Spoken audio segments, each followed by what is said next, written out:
Hello friends, class 9th ICSE से नया chapter start कर रहे हैं। Chapter 17 trigonometric ratios. चैप्टर को स्टार्ट करने से पहले आपको मैं बता देता हूं कि ट्रिग्नोमेट्रिक रेशियोज होते क्या है और कहां इनका यूज किया जाता है। अब अगर हम ट्रिग्नोमेट्रिक रेशियोज की बात कर रहे हैं तो पक्की बात हम बात कर रहे हैं एक राइट ट्राइंगल की। जी हाँ, ध्यान रखिएगा, ट्रिग्नोमेट्रिक रेशियोज हम बात कर रहे हैं राइट ट्राइंगल की। तो मान लीजिए मैंने एक ट्राइंगल लिया एबीसी, जो उसको एंगल बी पर रखा मैंने 90 डिग्री। अब एंगल ए और एंगल सी ये दो एक्यूट एंगल है, तो किसी एक को आप लेट कर लीजिए। मान लीजिए मैंने सी को लेट कर लिया थीटा। ये एंगल को डिनोट करने का तरीका है जिसको हम थीटा बोलते हैं। यहां इस एंगल सी को आप एंगल सी बोल सकते हैं, थीटा लिख के बोल सकते हैं। कोई और एंगल डालना चाहे, इसे लैम्डा डालना चाहे, एक्स डालना चाहे तो डाल सकते हैं। वो क्वेश्चन टू क्वेश्चन डिपेंड करेगा। ठीक है, अब ध्यान रखिएगा कि ये जो एक्यूट एंगल आपने लिया है उसके जो ऑपोजिट साइड होगी वो होगी परपेंडिकुलर। तो ये जो आपने थीटा लिया है उसके ऑपोजिट क्या होगी साइड, वो हो गई परपेंडिकुलर। जो राइट एंगल है उसके सामने क्या हो गई, हाइपोटेन्यूज। और जो बची हुई साइड वो क्या हो गई, बेस। एक राइट ट्रायंगल में आपके पास तीन चीजें हैं। क्या? एक है परपेंडिकुलर, बेस और हाइपोटेन्यूज। और किसी भी दो साइड के, जी हां ध्यान रखिएगा, किसी भी दो साइड के रेशियो को एक पर्टिकुलर ट्रिग्नोमेट्रिक रेशियो से बताया जाता है। वो बताता हूं कैसे। अब कितने तरह के रेशियोज होते हैं पहले वो जान लेते हैं। सबसे पहले होता है साइन थीटा, दूसरा होता है कॉस थीटा, तीसरा होता है tan theta. Sine theta, cos theta, tan theta. अब साइन का रिवर्स जिसको बोलते हैं कोसेक थीटा, कॉस का रिवर्स जिसको बोलते हैं सेक थीटा, और टेन का रिवर्स जिसको बोलते हैं कॉट थीटा। अब ये सारे ट्रिग्नोमेट्रिक रेशियोज इस राइट ट्रायंगल की कौन सी दो साइड का रेशियो बता रही हैं, उसका भी निमोनिक है याद रखने का, मतलब तरीका है याद रखने का। और वो क्या तरीका है वो मैं आपको बताता हूं। याद रखने का तरीका समझिए। पंडित बद्री प्रसाद हर हर बोले, सोना चांदी तोले। ठीक है, याद रखने का तरीका फिर से देख लो। पंडित बद्री प्रसाद हर हर बोले, सोना चांदी तोले। ये सोना चांदी तोले देखो क्या चीज है। सोने का एस ले लो, साइन थीटा, देखो इस साइन थीटा की बात कर रहा हूं। इस चांदी का सी ले लो, कॉस थीटा, इस कॉस थीटा की बात कर रहा हूं। और तोले का टी ले लो, टेन थीटा, इस टेन थीटा की बात कर रहा हूं। तो ये साइन थीटा क्या है, परपेंडिकुलर अपॉन हाइपोटेन्यूज का रेशियो है। परपेंडिकुलर अपॉन हाइपोटेन्यूज का रेशियो है। And what is my perpendicular? Perpendicular is AB and what is my hypotenuse? Hypotenuse is AC। तो परपेंडिकुलर अपॉन हाइपोटेन्यूज अगर कर दी जाए तो डायरेक्टली किसका रेशियो है, यह है साइन थीटा का। ठीक है, चलिए कॉस थीटा क्या है, base upon hypotenuse, base upon hypotenuse. अब बेस क्या है चेक करो, BC upon hypotenuse, hypotenuse check करो AC। तो बेस अपॉन हाइपोटेन्यूज के रेशियो को कॉस थीटा बोलते हैं। Now tan theta, tan theta P upon B, मतलब perpendicular upon base, perpendicular upon base. तो AB by BC, AB by BC। ये main अगर तीन ट्रिग्नोमेट्रिक रेशियोज आपको पता है तो ये तीन तो जस्ट इनके कॉरेस्पॉन्डिंग रिवर्स है। वो कैसे? कोसेक साइन थीटा का रिवर्स है, मतलब पलट दीजिए, AC बाय AB, या कह सकते हैं hypotenuse upon perpendicular. Sec theta क्या है, कॉस थीटा का रिवर्स है, पलट दीजिए, वो क्या हो गया फिर AC बाय BC, ये कह सकते हैं हाइपोटेन्यूज अपॉन बेस। फिर कॉट थीटा क्या है, टेन थीटा का रिवर्स, तो पलट दीजिए, ये हो गया BC बाय AB, मतलब बेस अपॉन परपेंडिकुलर। इसका मतलब ये हुआ कि ये छह के छह ट्रिग्नोमेट्रिक रेशियोज इस गिवन राइट ट्रायंगल के दो साइड के रेशियो को ही बोलते हैं। अब चलिए अपने चैप्टर की एक्सरसाइज 17 स्टार्ट करते हैं। चलिए एक्सरसाइज 17 का क्वेश्चन नंबर 2 फर्स्ट पार्ट। एक राइट ट्रायंगल दिया है, दो साइड दिए हैं, तीसरी मैं निकाल लूंगा by using the Pythagoras theorem. और ये कुछ मुझे इवेल्युएट करना है। एक थोड़ा सा ट्विस्ट है इस क्वेश्चन में, क्या कि देखो इसमें कोई दिक्कत नहीं, साइन बी निकालना है, बी आपका एक्यूट एंगल है, कॉस सी निकालना है, सी आपका एक्यूट एंगल है। लेकिन यहां एक ही क्वेश्चन में बी और सी दोनों दे दिए। तो ध्यान रखिएगा जब आप साइन बी निकाल रहे हो तो बी को एक्यूट एंगल मान के सॉल्व करेंगे, और जब साइन सी निकाल रहे हो तो सी को एक्यूट एंगल मान के सॉल्व करेंगे और दोनों वैल्यूज को ऐड करेंगे। ऐसी कुछ इस तरह से। ठीक है, लेकिन सबसे पहले क्या करते हैं, इस राइट ट्रायंगल की तीसरी साइड निकालते हैं। अब देखो सबसे पहले मुझे करना क्या है, दिक्कत क्या है, बी भी आपको एक्यूट एंगल दिया है इसी क्वेश्चन में और सी भी आपको एक्यूट एंगल दिया है इसी क्वेश्चन में, तो क्या कर सकते हो, सबसे आसान तरीका बता रहा हूं, दो ट्रायंगल बना लो। इससे आपसे क्या है, कभी कंफ्यूजन और आपसे गलती नहीं होगा। होगा क्या, जब मैं बात करूंगा कि मैं बी के अलोंग निकाल रहा हूं, तो चलो मैं इसको मान लेता हूं मेन एंगल अपना एक्यूट बी, तो बी के अपोजिट क्या हो जाएगा, परपेंडिकुलर। राइट एंगल के अपोजिट क्या हो जाएगा, हाइपोटेन्यूज। और बची हुई साइड क्या हो जाएगी, बेस। लेकिन ध्यान रखो, जब मैं अलोंग सी निकाल रहा हूं, तो अब सी तो इस तरफ है, तो ध्यान रखिएगा ये आपका मेन एंगल है एक्यूट, तो इसके अलोंग क्या हो जाएगा, परपेंडिकुलर। राइट एंगल के अलोंग हाइपोटेन्यूज और बची हुई साइड बेस। हमेशा ध्यान रखना है, राइट ट्रायंगल में जो एक्यूट एंगल दिया होता है उसके opposite side perpendicular, right angle के ऑपोजिट हाइपोटेन्यूज और बची हुई साइड बेस। देखो किस तरह से, पहले तीसरी साइड निकालते हैं। 6 से 10 है, पहले AC निकालते हैं। तो इन ट्रायंगल ए बी और सी, तो पाइथागोरस लगाते हैं हाइपोटेन्यूज के अलोंग, तो BC का square is equal to AB का स्क्वायर प्लस AC का स्क्वायर। BC अपने को गिवन है 10, तो 10 का स्क्वायर। AB गिवन है 6, तो 6 का स्क्वायर। और AC निकालनी है, ये हो गया 100, इसको इधर ले आइए, माइनस का 36 is equal to AC square. ये हो गया आपके पास 64 अंडर रूट, ये आ गया AC। भाई यहां से स्क्वायर हटाऊंगा तो यहाँ रूट लग जाएगा। कितना आ गया AC, 64 का रूट आ गया 8, तो ये लीजिए AC आ गया 8। उस हिसाब से वैल्यूज तो यहां पर भी रहेंगी 8, 6 और 10। लेकिन ये यूज किस तरह से होंगी बस वो देखते हैं। अब सबसे पहले अगर मुझे साइन बी निकालना है, तो याद रखिएगा बी मेरा मेन एक्यूट एंगल है और मेन एक्यूट एंगल भी मैंने इसको माना है। तो साइन क्या होता है, परपेंडिकुलर अपॉन हाइपोटेन्यूज। निमोनिक क्या बताया मैंने शुरू में, पंडित बद्री प्रसाद हर हर बोले सोना चांदी तोले, उसको हमेशा याद रखना, ठीक है। उस नियम के हिसाब से साइन थीटा होता है परपेंडिकुलर अपॉन हाइपोटेन्यूज। तो what is my perpendicular, perpendicular is AC and what is my hypotenuse, hypotenuse is BC। Value क्या है AC की 8 और हाइपोटेन्यूज की 10, काट लीजिए, 2 4 8, 2 5 10, फिनिश हो गया। लेकिन जब आप cos C निकालोगे तो ध्यान रखना C आपका मेन एक्यूट एंगल है, तो C आपका मेन एक्यूट एंगल मैंने सेकंड ट्रायंगल में लिया है। अब आप ऊपर वाले ट्रायंगल को नहीं ले सकते क्योंकि वहां पर B मेन एक्यूट एंगल है। तो यही चीज का ध्यान रखना है, सबसे इंपॉर्टेंट है। जब आपको दो एक्यूट एंगल एक ही क्वेश्चन में दिए हो तो दो ट्रायंगल बना लो, एक में एक एंगल को एक्यूट मान लो और दूसरे ट्रायंगल में दूसरे के एक्यूट मान लो।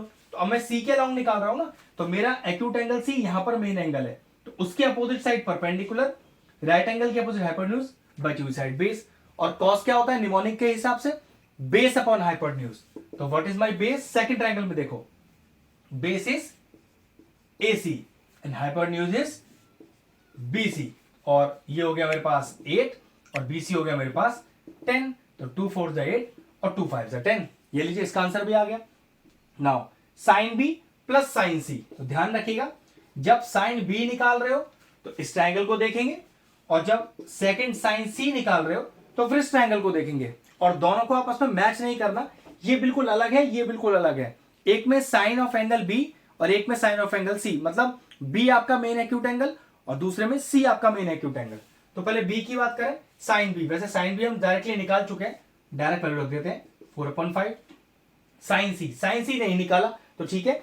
अब अगर C निकाल रहे हैं ना मेन एंगल आपका, अब मेन एंगल C है ना इस बार, तो दूसरा ट्रायंगल देखना पड़ेगा। और साइन क्या होता है, परपेंडिकुलर अपॉन हाइपोटेन्यूज। तो what is my perpendicular, AB का वैल्यू है 6 अपॉन हाइपोटेन्यूज जो कि है BC, वैल्यू है 10।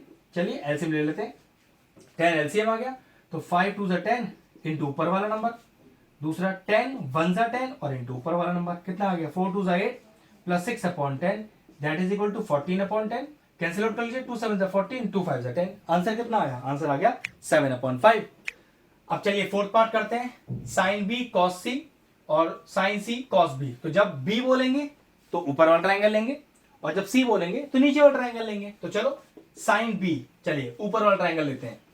अब साइन क्या होता है, परपेंडिकुलर अपॉन हाइपोटेन्यूज। तो what is my perpendicular, AC, तो वैल्यू है 8 upon hypotenuse 10 into cos C है ना, नीचे वाला ट्रायंगल लेंगे, cos base upon hypotenuse, base कितना है 8 अपॉन हाइपोटेन्यूज कितना है 10 प्लस साइन C, नीचे वाला ट्रायंगल लेंगे और साइन का रेशियो क्या होता है, परपेंडिकुलर अपॉन हाइपोटेन्यूज। तो परपेंडिकुलर जो कि है 6 अपॉन हाइपोटेन्यूज जो कि है आपकी 10 इंटू कॉस बी, बी ऊपर वाला ट्राइंगल लेंगे, cos base upon hypotenuse that is equal to 10। तो ये ध्यान रखिएगा, सी लेने के लिए नीचे वाला ट्राइंगल आपका मेन एक्यूट एंगल, और बी लेते समय ऊपर वाला मेन एक्यूट एंगल। ठीक है, अब कैंसिल आउट कर लेते हैं, सॉल्व कर लेते हैं।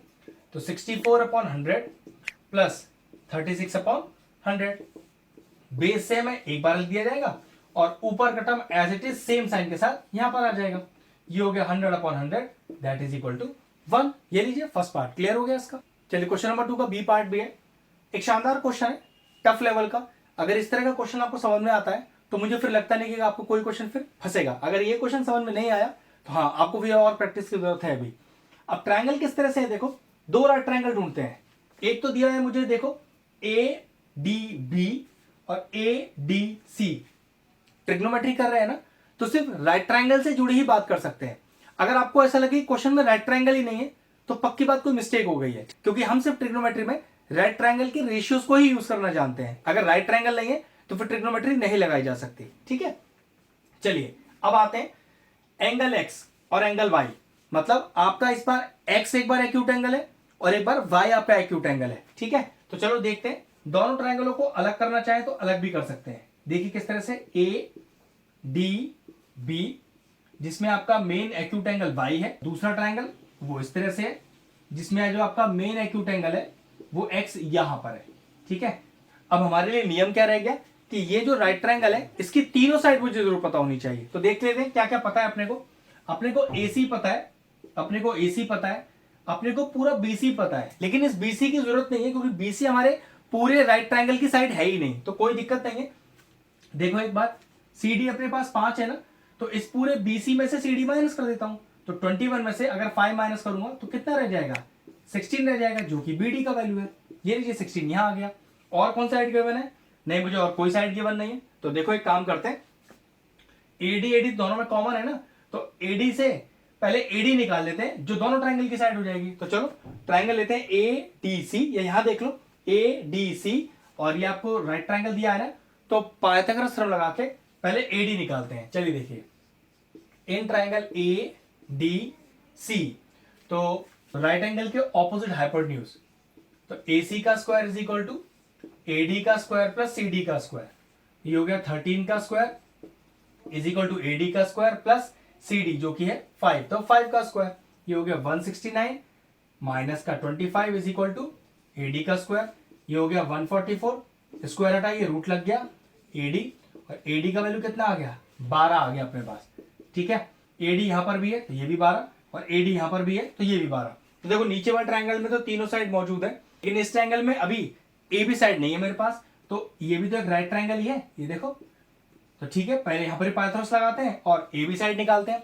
हमेशा ध्यान रखना, जब तक ट्राइंगल की तीनों साइड आपके पास नहीं होंगी आप किसी भी ट्रिग्नोमेट्री को प्रॉपर्ली नहीं निकाल पाओगे। अब लगाते हैं ऊपर वाले ट्राइंगल में पाइथागोरस थ्योरम और तीसरी साइड निकालते हैं। चलिए, तो in triangle A D B, इस ट्राइंगल की बात कर रहे हैं, राइट एंगल के ऑपोजिट हाइपोटेन्यूज, तो ए बी का square is equal to AD का स्क्वायर प्लस BD का स्क्वायर। ये भी ध्यान रखिएगा, पाइथागोरस लगाते समय हाइपोटेन्यूज का स्क्वायर इज इक्वल टू, फिर बेस का स्क्वायर पहले लिख दो या परपेंडिकुलर स्क्वायर पहले लिख दो, उससे कोई फर्क नहीं पड़ता, दोनों ऐड में है ना, तो एडिशन में आगे पीछे लिखने में कोई दिक्कत नहीं होता है। तो AB का स्क्वायर, ध्यान रखिएगा ट्राइंगल ऊपर वाला लिया है, तो AB तो अपने पास है ही नहीं, तो AB का स्क्वायर रह गया। AD 12, तो 12 का स्क्वायर, और BD 16, तो 16 का स्क्वायर, तो 144 हो गया 12 का स्क्वायर, और 16 का स्क्वायर होता है 256, तो ये लीजिए जोड़िए, 10 हो गया, ये फिर 10 हो गया, और ये 4 हो गया। तो AB करूंगा तो रूट आ जाएगा, और AB का वैल्यू कितना आ गया, AB का वैल्यू आ गया 20। अब देखिए मेरे पास ये ट्राइंगल जिसमें Y एक्यूट एंगल है, तीनों साइड मौजूद है, फिर ये ट्राइंगल जिसमें X मेरा एक्यूट एंगल है, तीनों साइड मौजूद है। बस अब करना क्या है, अब सारी वैल्यूज को फाइंड आउट करेंगे। सबसे पहले tan x, तो वो ट्राइंगल लेना है जिसमें x आपका मेन एक्यूट एंगल है, तो x आपका मेन एंगल यहां पर है, ध्यान रखिएगा, सिर्फ नीचे वाला ट्राइंगल ही ले सकते हैं। ठीक है, ये आपका राइट एंगल, तो राइट एंगल के सामने क्या हो गया, हाइपोटेन्यूज, और जो मेन एक्यूट एंगल लेते हैं उसके सामने परपेंडिकुलर, और बची हुई साइड कितना, बेस, तो है tan x। अब tan क्या होता है, पंडित बद्री प्रसाद हर हर बोले सोना चांदी तोले, तो अगर तोले का आप रिलेशन देखोगे तो आएगा परपेंडिकुलर अपॉन बेस, तो चेक करो यहाँ पर tan x is equal to perpendicular, तो परपेंडिकुलर आपके पास 5 अपॉन बेस AD जो कि है 12, ये लीजिए tan x आ गया। cos y, अब cos y याद रखिए, अब वो आपको ट्राइंगल है जिसमें y आपका मेन एक्यूट एंगल है, तो y मेन एक्यूट एंगल यहां पर है और निकाल क्या रहे हैं cos, तो cos का रिलेशन क्या है, base upon hypotenuse. Now what is my base, तो लिख देते हैं पहले, मेन एंगल के सामने हमेशा होता है परपेंडिकुलर, राइट एंगल के सामने होता है हाइपोटेन्यूज और बची हुई साइड बेस। तो cos निकाल रहे हैं, cos था base upon hypotenuse, base is BD 16 upon hypotenuse that is 20, cancel out कीजिए, 2 8 16, 2 10 20, 2 4 8 और 2 5 10, तो cos y का रेशियो आ गया 4/5। नेक्स्ट है देखो cosec square y minus cot square y, y मतलब लेना तो आपको ये रिलेशन है, ठीक है। cosec स्क्वायर y, अब cosec साइन का रिवर्स होता है, तो डायरेक्टली भी कर सकते हो कि आप साइन के रेशियो को रिवर्स कर दो या फिर साइन के लिए निकाल के उसको रिवर्स कर दो, दोनों एक ही चीज होता है, ठीक है। तो मैं क्या करता हूं, cosec साइन का रिवर्स, तो साइन होता है परपेंडिकुलर अपॉन हाइपोटेन्यूज, तो ये क्या हो गया हाइपोटेन्यूज अपॉन परपेंडिकुलर। तो चेक करो हाइपोटेन्यूज क्या है, हाइपोटेन्यूज इज 20 अपॉन परपेंडिकुलर जो कि है 12, स्क्वायर लग रहा ना, आप भी लगा दो, minus cot y, cot tan का रिवर्स होता है, tan होता है P बाई बी, रिवर्स हो गया B बाई पी, तो B हो गया आपका 16 बाय P हो गया आपके पास 12, स्क्वायर लग रहा है, आप भी लगा दीजिए, 400 अपॉन 144 माइनस 256 अपॉन 144, एलसीएम लेना है लेकिन बेस तो सेम है, एक बार डायरेक्टली कॉपी कर दीजिए और ये वाला term as it is 400 minus का 256 कैंसिल आउट करें, कितना आएगा 144 अपॉन 144, पूरा कैंसिल आउट होके 1 आ गया। चलिए आखिरी पार्ट करते हैं। अब आखिरी पार्ट में x भी मौजूद है y मौजूद है, तो कोई दिक्कत नहीं है, जब x की बात करेगा तो ये वाला ट्रायंगल देख लेंगे और जब y की बात करेगा तो ये वाला ट्रायंगल देख लेंगे। चलिए तो पहले x की बात करते हैं, तो 5 upon sine x, okay x triangle ये देखना है, और साइन क्या होता है, साइन होता है परपेंडिकुलर अपॉन हाइपोटेन्यूज, तो 5 upon hypotenuse that is equal to 13 plus 3 upon sine y के लिए ट्रायंगल ये है, साइन का रेशियो सेम है, परपेंडिकुलर अपॉन हाइपोटेन्यूज, तो 12 upon 20 minus 3 cot y, triangle तो ये लेना पड़ेगा, 3 बाहर आ गया, कॉट y, कॉट होता है tan का उल्टा, tan होता है P बाई बी, रिवर्स कर दीजिए B बाई पी, तो B मतलब base is 16 by P is 12, ये लीजिए, बस आप सॉल्व करना रहेगा, तो 13 ऊपर चला जाएगा इस तरह से, फिर 20 ऊपर चला जाएगा इस तरह से, माइनस ये कैंसिल आउट कर लेते हैं, 3 4 12, फिर ये 4 4 16, तो 4 रह गया, यहां भी काफी कुछ कैंसिल आउट होगा, ये भी कट गया, 13 प्लस 3 4 12, 4 5 20, 5 माइनस का 4, ये हो गया 13 plus 1 and that is equal to 14। बिल्कुल इसी तरह से आप हर रेशियो को निकाल सकते हैं, बस ध्यान इस चीज पर रखना है कि आपका मेन एक्यूट एंगल कौन सा है, जो मेन एक्यूट एंगल हो उसके सामने रखिएगा परपेंडिकुलर, राइट एंगल के सामने रखिएगा हाइपोटेन्यूज और बची हुई साइड को बेस। ये लीजिए क्वेश्चन नंबर 2 के दोनों पार्ट पूरे हुए। अगर हमारे व्यूअर्स को हमारे वीडियोस पसंद आ रहे हैं तो हमारे चैनल को सब्सक्राइब कर लें और साथ में लगे बेल आइकन को भी हिट कर दें। आपको अगर मैथ से जुड़ा कोई क्वेरी है किसी भी क्लास के लिए तो वो आप मुझे व्हाट्सएप कर सकते हैं, जो नीचे नंबर आ रहा है। आपका जो सोल्यूशन है मैं जल्दी से जल्दी देने का कोशिश करूंगा।